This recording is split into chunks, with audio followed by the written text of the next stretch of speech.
ರಾಜ್ಯದಲ್ಲಿ ಕಾನೂನು ಸುವ್ಯವಸ್ಥೆ ಅನ್ನುವಂಥದ್ದೇ ಇಲ್ಲ, ಲಾ ಅಂಡ್ ಆರ್ಡರ್ ಹಾಳಾಗಿ ಹೋಗಿದೆ ಅಂತ ಹೇಳಿ ಶಾಸಕ ಬಸನಗೌಡ ಪಾಟೀಲ್ ಯತ್ನಾಳ್ ಆಕ್ರೋಶವನ್ನ ಹೊರಹಾಕಿದ್ದಾರೆ. ಸುವರ್ಣಸೌಧದಲ್ಲಿ ಗೂಂಡಾಗಳು ನುಗ್ಗಿದ್ರು, ಅಲ್ಲಿ ಭದ್ರತೆ ಇದ್ದಾಗಲೇ ಒಳಗಡೆ ಬಂದ್ರು. ರವಿಗೆ ಪತ್ರದ ಮೂಲಕ ಭಯ ಹುಟ್ಟಿಸಿದ್ದಾರೆ. ಇಲ್ಲಿವರೆಗೂ ರವಿ ಅರೆಸ್ಟ್ ಯಾಕಾದ್ರು ಅಂತ ಗೃಹ ಸಚಿವರಿಗೆ ಗೊತ್ತಿಲ್ಲ. ಹಾಗಿದ್ದಾಗ ಇವೆಲ್ಲ ಆಗುವಂಥದ್ದು ಸಹಜ. ಈ ರೀತಿ ಸರ್ಕಾರದ ವಿರುದ್ಧ ಯತ್ನಾಳ್ ಕೆಂಡ ಕಾರಿದ್ದಾರೆ. ನೋಡ್ರಿ, ಇವತ್ತು ಕರ್ನಾಟಕದಲ್ಲಿ ಆಡಳಿತ ಅನ್ನುವಂಥದ್ದು ಕಾನೂನು ವ್ಯವಸ್ಥೆ ಉಳಿದಿಲ್ಲ.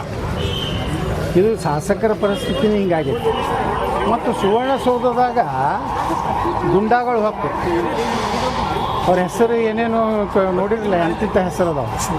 ಅವ್ರ ಗುಂಡಾಗಳು ಬಂದು ಇವತ್ತು ಸುವರ್ಣಸೌಧ ಒಳಗೆ ಇಷ್ಟು ಭದ್ರತೆ ಇದ್ದಾಗನೇ ಅಲ್ಲಿ ಒಳಗೆ ಬರ್ತಾರ.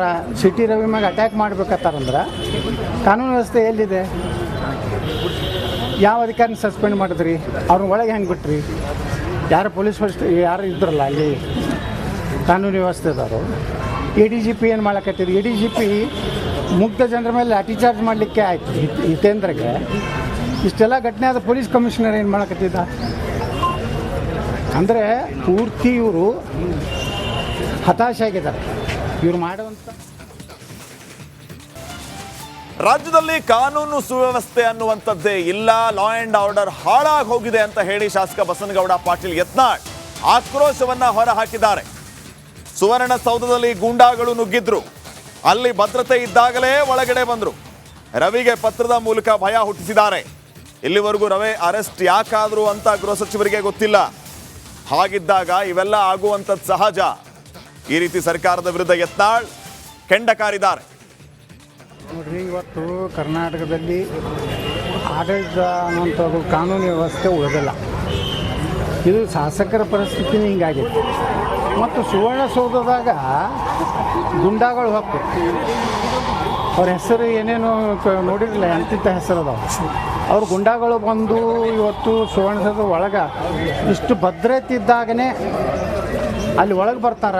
ಸಿಟಿ ರವಿ ಮ್ಯಾಗ ಅಟ್ಯಾಕ್ ಮಾಡ್ಬೇಕತ್ತಾರಂದ್ರೆ ಕಾನೂನು ವ್ಯವಸ್ಥೆ ಎಲ್ಲಿದೆ? ಯಾವ ಅಧಿಕಾರಿನ ಸಸ್ಪೆಂಡ್ ಮಾಡಿದ್ರಿ? ಅವ್ರನ್ನ ಒಳಗೆ ಹೆಂಗೆ ಬಿಟ್ರಿ?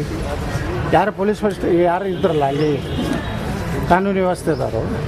ADGP ಏನು ಮಾಡಕತ್ತಿದ್ರು? ADGP ಮುಗ್ಧ ಜನರ ಮೇಲೆ ಲಾಠಿ ಚಾರ್ಜ್ ಮಾಡಲಿಕ್ಕೆ ಆಯ್ತು ಹಿತೇಂದ್ರಗೆ. ಇಷ್ಟೆಲ್ಲ ಘಟನೆ ಆದ ಪೊಲೀಸ್ ಕಮಿಷನರ್ ಏನು ಮಾಡಕತ್ತಿದ್ದ? ಅಂದರೆ ಪೂರ್ತಿ ಇವರು ಹತಾಶೆ ಆಗಿದ್ದಾರೆ ಇವ್ರು ಮಾಡುವಂಥ.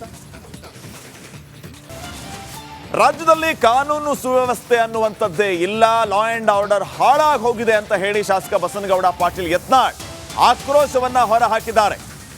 ಸುವರ್ಣಸೌಧದಲ್ಲಿ ಗೂಂಡಾಗಳು ನುಗ್ಗಿದ್ರು, ಅಲ್ಲಿ ಭದ್ರತೆ ಇದ್ದಾಗಲೇ ಒಳಗಡೆ ಬಂದ್ರು.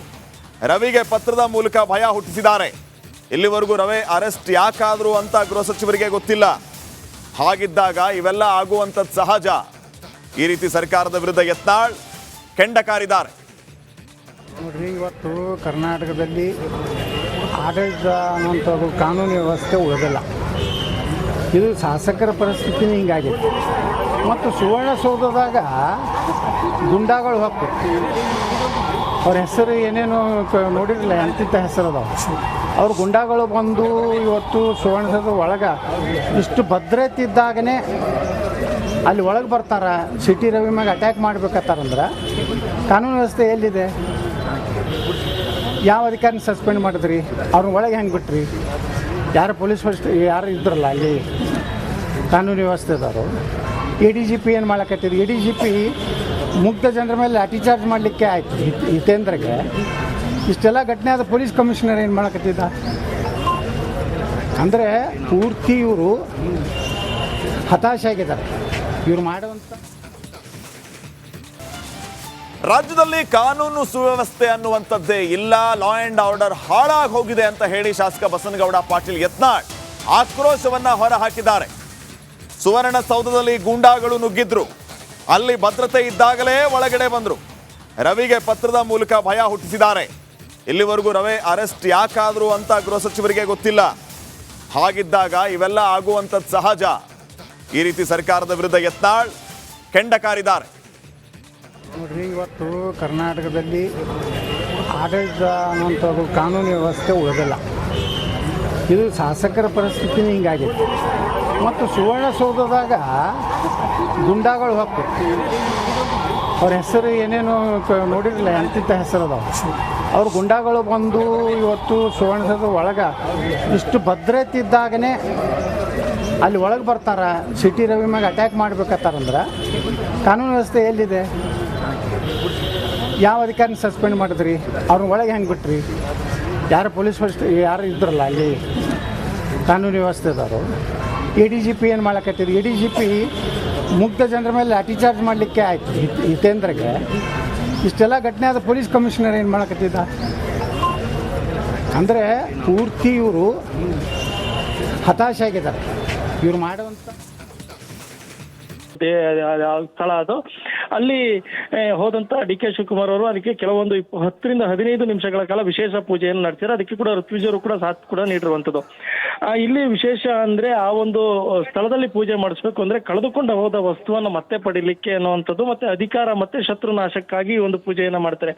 ಇದಕ್ಕೆ ಪೌರಾಣಿಕ ಹಿನ್ನೆಲೆ ಕೂಡ ಇದೆ. ಅಂದ್ರೆ ಪಾಂಡವರು ಯಾವಾಗ ವನವಾಸಕ್ಕೆ ಹೋಗ್ತಾರೆ ಆ ಸಂದರ್ಭದಲ್ಲಿ ಇದೇ ರೀತಿ ಒಂದು ಪೂಜೆಯನ್ನು ಸಲ್ಲಿಸಿದ್ರು ಅನ್ನುವಂಥ ಮಾತನ್ನು ಕೂಡ ಈಗ ಸದ್ಯಕ್ಕೆ ಇಲ್ಲಿರುವಂತ ಕೆಲವು ಋತ್ವಿಜರು ಕೂಡ ಹೇಳ್ತಿರುವಂಥದ್ದು. ಎಲ್ಲೊಂದ್ ಕಡೆ ಮುಖ್ಯಮಂತ್ರಿ ಸ್ಥಾನಕ್ಕಾಗಿ ಒಂದು ಪೂಜೆಯನ್ನ ನಡೆಸಿದ್ರ ಅನ್ನುವಂಥ ಕೆಲವು ಮಾತುಗಳು ಕೂಡ ಈಗ ಸದ್ಯಕ್ಕೆ ಇಲ್ಲಿ ಕೇಳಿ ಬರ್ತಾ ಇರುವಂಥದ್ದು Shripad. Okay, thank you Chetan ಮಾಹಿತಿಗಾಗಿ.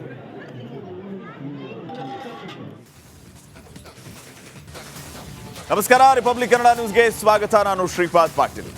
DCM DK Shivakumar back to back temple run ಅನ್ನ ನಡೆಸ್ತಾ ಇದ್ದಾರೆ. ತಮಿಳುನಾಡಿನ ಕುಂಭಕೋಣಂಗೆ ಹೋಗಿ ಪ್ರತ್ಯಂಗಿರ ಹೋಮ ಹವನ ಮಾಡಿಸಿದ್ದ DKಶಿ ಈಗ ಚಿಕ್ಕಮಗಳೂರು ಶೃಂಗೇರಿ ಮಠಕ್ಕೆ ಹೋಗಿದ್ದಾರೆ. ಚಿಕ್ಕಮಗಳೂರಿನಲ್ಲಿ DKಶಿ ಟೆಂಪಲ್ ರನ್ ನಡೆಸಿದ್ದಾರೆ.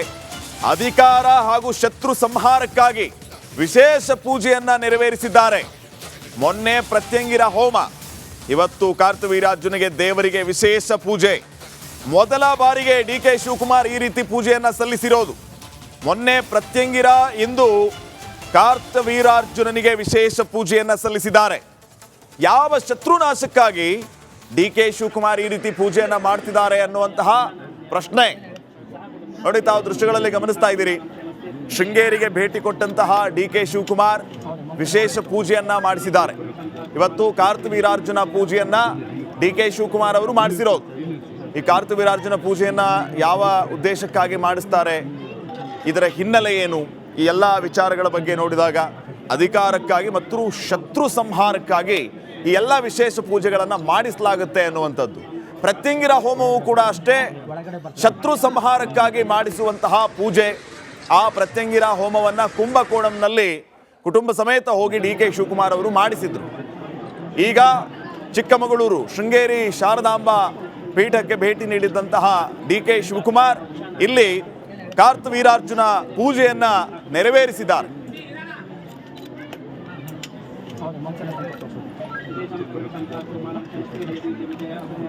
ಬಗ್ಗೆ ಇನ್ನಷ್ಟು ಮಾಹಿತಿಯನ್ನ ನೀಡ್ತಾರೆ ನಮ್ಮ ಚಿಕ್ಕಮಗಳೂರು ಪ್ರತಿನಿಧಿ ಚೇತನ್ ಪದ್ಮಶಾಲಿ. ಈಗ ಫೋನ್ ಸಂಪರ್ಕದಲ್ಲಿ. ಚೇತನ್, ಕಾರ್ತವೀರಾರ್ಜುನ ಪೂಜೆ ಯಾವ ಕಾರಣಕ್ಕಾಗಿ ಮಾಡಲಾಗುತ್ತೆ, ಏನು ವಿಶೇಷ ಇಲ್ಲಿ ಪೂಜೆ ಮಾಡೋದು? ಶ್ರೀಪಾದ್, ಅಂದ್ರೆ ಇವತ್ತು DCM DK ಶಿವಕುಮಾರ್ ಅವರು ಶೃಂಗೇರಿಗೆ